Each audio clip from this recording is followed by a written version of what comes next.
When I discovered Bruckner's music for the first time, it was the Fourth Symphony. I was 13 years old, and it was probably one of the most important revelations of my life. As some great composers like William Byrd, Jan Pieterszoon Zweeling, or Ludwig van Beethoven, I consider Anton Bruckner as a saint. His music is the experience of the quest of ideal without concessions, the quest of purity, perfection and plenitude.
I would say that four important characteristics emerge from the score. The first characteristic of the finale is that this piece of music is full of Christian esoteric symbols. It is clearly a heritage of Bach's religious music and the practice of rhetoric discursive methods of the 18th century. For example, at the beginning of the finale we can hear an insistent motif whose intervals drew a cross.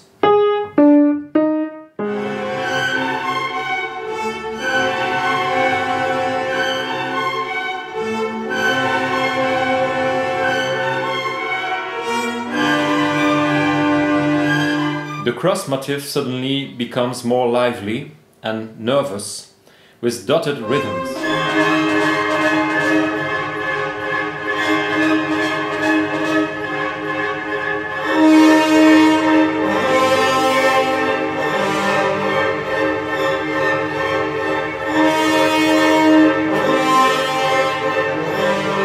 The second main characteristic of the finale is the double dotted rhythm, which comes from the Baroque style of the French music. Again, something from the Baroque music. This omnipresent rhythm symbolizes the majesty and infinity of God. The main theme of the finale, das Hauptthema in German, is based on this majestic rhythm. The cross motif has fulfilled in its transfiguration, I would say. Jesus Christ is now exalted to the right of God.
The third characteristic is the appearance of a splendid chorale and in the development of an impressive fugue. First, the melody of the chorale is descending and then ascending. This probably symbolizes human faith and hopes. It is one of the most impressive and moving moments in the finale because the chorale is noble and powerful.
The fugue is based on the main theme, the Hauptthema, again.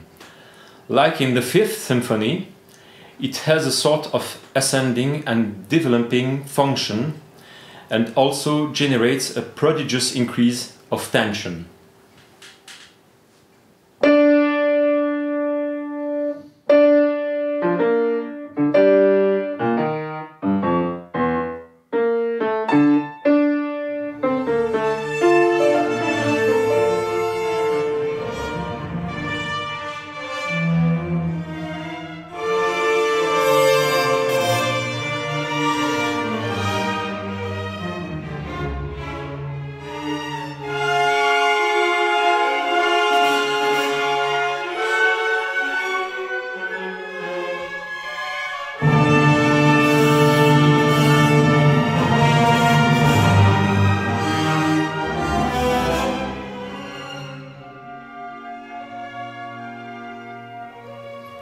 And the last and fourth main characteristic of the finale for me is, like Mahler's Ninth Symphony, the music is a very intense face-to-face with death.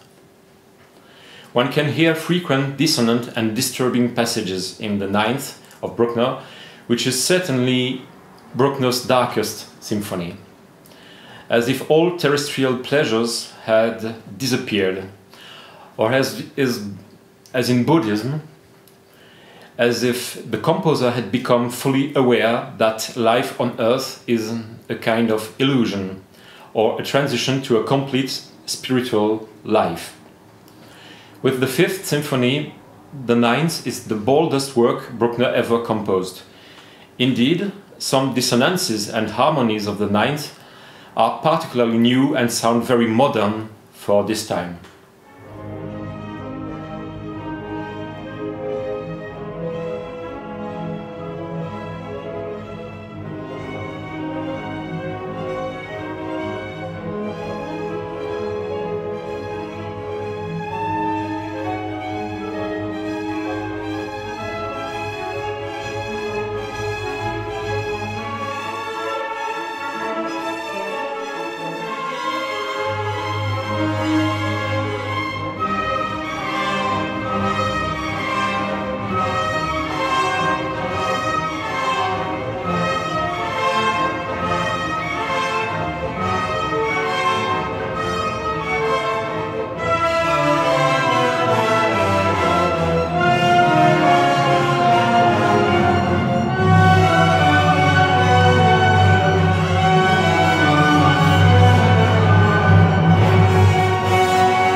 So the first time I heard Bruckner's Unfinished Finale, I felt not only all the greatness but also the exceptional and huge potential that arises from the score despite its truncated state.